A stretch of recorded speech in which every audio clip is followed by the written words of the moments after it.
eu não consigo essa história da relação. Edu, acredite, se o André do Prado tocar a porta aqui, talvez agora eu reconheça pelas fotos que estão rodando. Eu não sei quem é André do Prado. Bauru tem 400 mil habitantes. Eu não faço ideia quem seja o cara. Então fica difícil de eu defender algo que eu ainda não comprei. Embora eu repita, nada desabone a conduta de André do Prado. Agora, Edu, eu volto a um ponto que para mim me intriga bastante. André do Prado tem uma vertente valdemarista, de um PL que a gente já sabe. Ele está no PL desde 1992. A gente foi entender um pouco dessa história.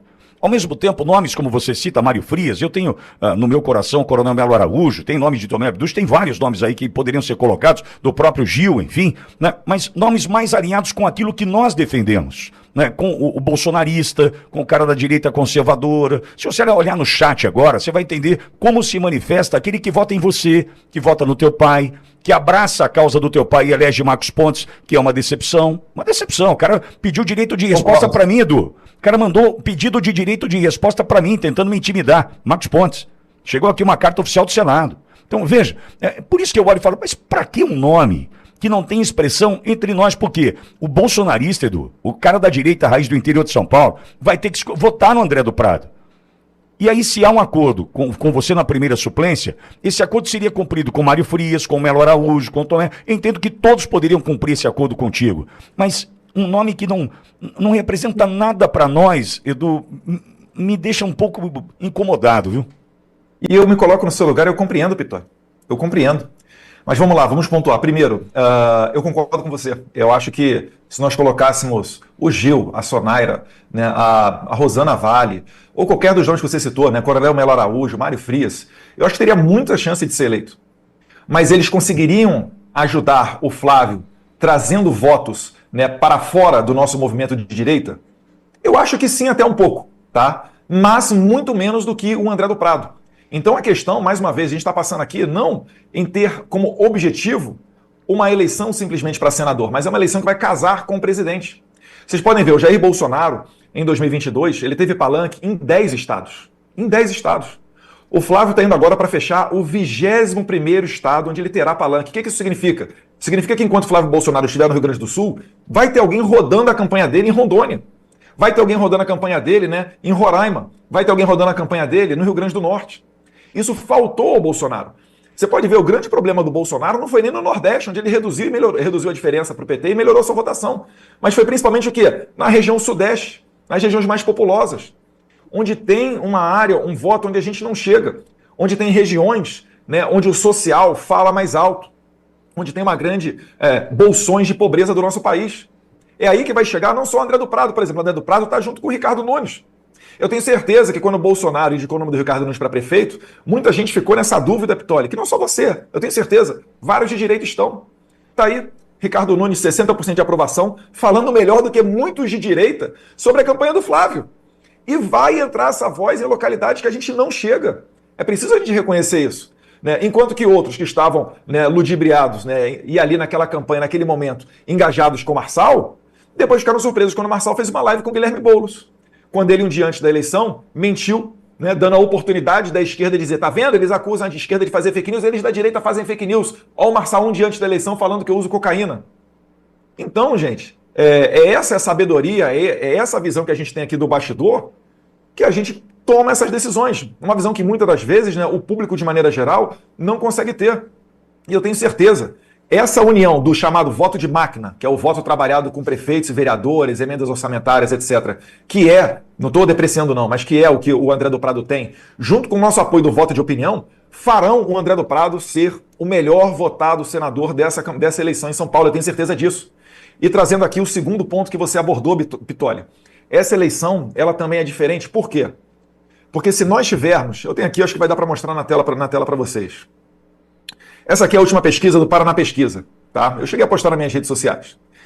Aqui, basicamente, o que tem aqui? Tem todos os nomes para candidato a senador, tá? Você tem aqui Marina Silva, Paulinho da Força, Simone Tebet, Coronel Melo Araújo, Mário Frias, Guilherme Derrite, Ricardo Salles, André do Prado. Se você somar aqui todos os votos de esquerda e todos os votos de direita, você vai ter, né, 73% voto de direita, 72% voto de esquerda. Ainda tem aqui pessoas que votariam em qualquer um e não sabem ou não opinou, que dá o restante. O que esse número aqui indica? Que está dividido entre direita e esquerda. Está polarizado. Se nós tivermos 2 candidatos de direita, nós muito provavelmente levaremos as 2 vagas. Mas, Edu, Edu, desculpa te interromper, nessa questão da pesquisa, não é porque a gente não fechou a questão dos 2 nomes ainda? E a esquerda só tem esses dois? Mas aqui estão todos os nomes. Eu tenho certeza, quem está me assistindo, semana passada, se respondesse essa pesquisa, ia falar um desses nomes aqui. Ou ia falar Melo Araújo, Mário Frias, ou Derrite, ou Ricardo Salles, ou André do Prado. Ia falar algum desses, não ia fugir muito disso. Então o que eu quero dizer aqui? Se nós concentrarmos em 2 nomes, nós sairemos vitoriosos. Tá. O Ricardo Salles, ele é incontrolável, né? Ele queima a largada. Ele disputa o voto ideológico. Eu tenho certeza, se eu lançar alguém da linha mais ideológica, como Mário Frias, Gil Diniz, Melo Araújo ou Sonaira, o Salles muito provavelmente sairia candidato. E isso faria com que ele disputaria voto dentro dessa bolha ideológica. O mais votado da direita seria o Derrite, muito provavelmente também ficaria de fora, e nós perderíamos 2 vagas em São Paulo para a esquerda. Quando eu coloco o André do Prado, o Salles vai morder voto do Derrite, que é o mesmo círculo de amizade, é o mesmo círculo, né, paulista de convívio. Então, estou te falando, o Salles não sairá candidato, porque ele não vai prejudicar o Derrite.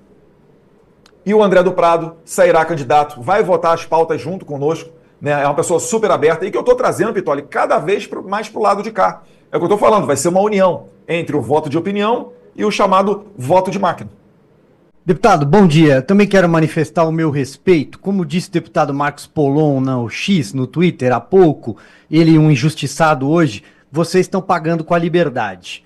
Então, eu também queria deixar registrado o meu respeito aqui. Olha, eu compreendo a engenharia política, fazendo uma leitura política. É preciso ganhar a eleição em São Paulo. Flávio tem que ganhar a eleição no maior colégio eleitoral do Brasil. Não dá para ser presidente sem erguer uma muralha, sem abrir votos e erguer uma muralha para a esquerda no interior paulista. São Paulo tem quase 1/4 do eleitorado, são 34 milhões de votos e a maioria está no interior. Quando você escolhe um nome para rodar esse interior, que tem trânsito com os prefeitos, e os prefeitos são, sim, de partidos de centro e de direita. A esquerda não tem prefeituras em São Paulo, praticamente. Compreendo essa engenharia política. A minha dificuldade é a mesma do Pitoli. Porque se o Eduardo Bolsonaro fosse candidato ao Senado, eu votaria com convicção. O problema é que é o candidato do Valdemar. E aí é preciso separar votar em nomes e votar no Valdemar. Eu também tenho essa dificuldade. Teria outros nomes e compreenderia muito melhor também uma escolha do Mário Frias, já que falamos aqui, Coronel Melo Araújo, Gil Diniz, e você sendo suplente nessa chapa. Mas vamos lá, a minha pergunta então, para ser bem preciso aqui. Primeiro, nessas conversas que você disse que teve com o André do Prado, quando vocês sentaram para conversar, ali na mesa, ele se comprometeu a defender o impeachment de ministros do Supremo Tribunal Federal, seja quem for, Alexandre de Moraes, Dias Toffoli, Gilmar Mendes, seja quem for. E 2, um mandato longo de 8 anos, pensando que a gente tem uma eleição daqui a 4 anos. Eu sei que não é o foco é o Flávio Bolsonaro ser presidente da República. E é isso que importa para o Brasil voltar aos trilhos institucionais. Mas lá na frente, o André do Prado sairia candidato, já teria esse plano de voo? Estou fazendo aqui uma pergunta como entrevistador. Excelente pergunta, Silvio. Eu estava esperando o momento que ia chegar esse ponto de 2030. Não é certo, mas ele é uma pessoa que já passou, né, como eu falei, vereador, secretário, prefeito, presidente da Assembleia Legislativa, que aprovou tudo. Todas as matérias que ele colocou ali na mesa, ele aprovou. Bases de sustentação do governo Tarcísio. Então, todo mundo que gosta das políticas econômicas do Tarcísio, como, por exemplo, a privatização da Sabesp, isso aí teve participação essencial do André do Prado. Então ele já mostrou competência, já mostrou eficiência. E ele entrando no Senado, ele vai ser o principal interessado em colar a imagem conosco, votando junto conosco, entrando sim no voto de opinião, sendo uma pessoa cada vez mais conhecida dentro do nosso movimento de direita. Por quê? Porque ele está mirando sim um governo em 2030. Mas isso é certeza? Não. Existem outros nomes, né? Fala-se por aí que o prefeito de São Paulo, né, o Ricardo Nunes, que tem mais de 60% de aprovação na maior cidade do país, também é um nome muito competitivo. E mais pra frente a gente não sabe o que vai acontecer. O Tarcísio talvez possa escolher por uma outra pessoa para talvez sucedê-lo. Então olha que competição saudável a gente vai ter. Porque todos esses atores vão ter interesse em ter a ajuda e o apoio do presidente Flávio Bolsonaro, que há uma certa quase convicção da eleição do Flávio Bolsonaro, né, por vários fatores, não só a pesquisa, mas o sentimento que as pessoas têm caminhando na rua e pela rejeição do Lula. Então, isso tudo está em jogo, Silvio. É certeza? Não é certeza, mas eu vejo como muito saudável essa competição. Você pode ver, antes mesmo, né, de sair o meu vídeo na rede social falando, né, fazendo a indicação do André do Prado, eu já vi uma notinha na imprensa falando que o governador Tarcísio estava reafirmando e apoiando o nome do André para essa vaga de senador. Eu falei, excelente, perfeito. Olha só, o André do Prado ele vai sair com o apoio do Tarcísio, do Bolsonaro, a influência toda que ele tem em dezenas de deputados estaduais e centenas de prefeitos, fala-se em cerca de 400 dos 645 prefeitos de São Paulo, então é uma força muito forte. E outra coisa, né, o Valdemar já tem mais de 70 anos, não vai demorar muito, vai ficar complicado para ele seguir tão ativo quanto ele é dentro da política partidária. Eu acho que o André do Prado é um nome que pode suceder o Valdemar. E é positivo que a gente tenha uma proximidade, que traga mais ele para o nosso lado. E ele está interessado nisso. Falei muito para ele, além das votações prioritárias e sensíveis, né, para nós da direita, a gente falou muito também da questão partidária, da questão das redes sociais, que muita gente dentro do partido ignora. E isso daí não é saudável. É importante você ter um sentimento das redes sociais, que é basicamente a mesma coisa do sentimento das ruas. Então a gente tem muito a ganhar nesse processo, Silvio. Mais uma vez, eu acredito que será um jogo de ganha-ganha e a gente vai ter cada vez mais sedimentado esse movimento de direita, junto também com esse voto de máquina, que eu, enquanto deputado federal, estava trabalhando para entrar. É algo que eu não fazia no passado.